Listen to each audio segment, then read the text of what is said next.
समर्थ. सुस्वागतम. हिंदू जागृती न्यास व श्री घंटाळी देवी संस्थानच्या प्रभाते मनी या कार्यक्रमात डॉक्टर अश्विनी बापटचा सस्नेह नमस्कार. श्री ब्रह्मचैतन्य महाराज कोंदवलेकर प्रवचने. 8 जून. विषयाकडचा ओढा भगवंताकडे लावावा. प्रपंचात ज्याला विश्वास म्हणतात त्यालाच परमार्थात श्रद्धा म्हणतात.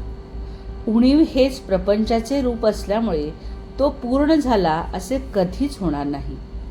समाधान हा मात्र पूर्णत्वाचा स्वभाव आहे. निर्हेतुक कर्म केल्याने खरी सात्विकता उत्पन्न होईल आणि पुढे पूर्णाहुती दिली जाईल. अशा प्रकारे सर्वस्व अर्पण करणे याचेच नाव यज्ञ होय. त्याग आणि भगवंताचे स्मरण हा यज्ञाचा खरा अर्थ होय. परमार्थ साधला की बुवाचा देह पुष्ट होतो. तो काय दुधाचा रतीब लावतो? छे, भगवंताच्या आनंदाने त्याचा देह भरलेला असतो. परंतु साधकावस्थेमध्ये त्याचा देह कष्टामध्येच ठेवलेला असतो. खरे म्हणजे परमार्थी माणसाने दैन्यवाणे राहायचे कारणच नाही.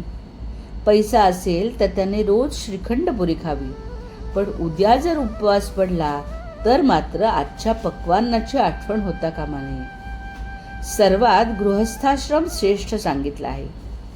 ज्याला हित करून घ्यायचे आहे त्याला गृहस्थाश्रमासारखा आश्रम नाही.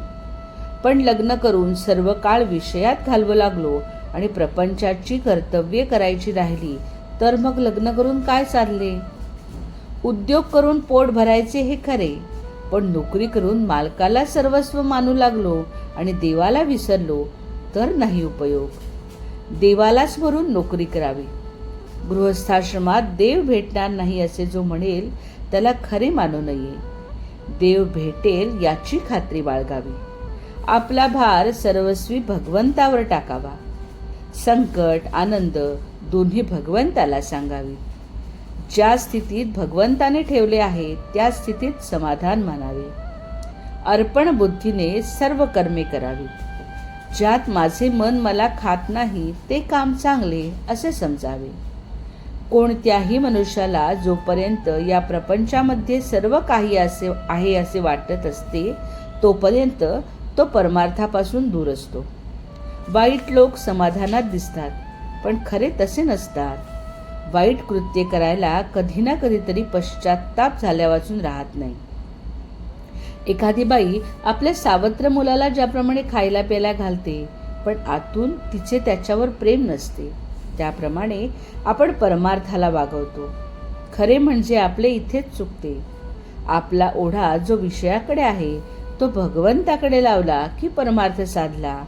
ज्याने विषयातले सुख भगवंताकडे लावले म्हणजे भगवंताच्या स्मरणात ज्याला सुखासमाधानाचा लाभ झाला त्याचे जन्माला येऊन खरे कल्याण झाले. बोधवचन. प्रपंचात जी आपली चिकाटी आहे तिच्या 1/4 चिकाटी जरी भगवंतासाठी आपण धरली तरी आपले काम भागेल. आजचा हिंदू कर्तव्य दिनविशेष. 8 जून. रंभा व्रत. ज्येष्ठ शुद्ध तृतीयेला सौंदर्य व सौभाग्यासाठी हे व्रत करतात. रंभा, अप्सरा, सती, लक्ष्मी यांची पूजा करतात. हिरव्या बांगडी जोडीच्या रूपात रंभा पूजन केले जाते. मंडळी, रामरायाचे आणि श्री घंटाळी देवीचे आशीर्वाद आपल्या कुटुंबावर अक्षय राहोत. जानकी जीवन स्मरण. जय जय श्रीराम.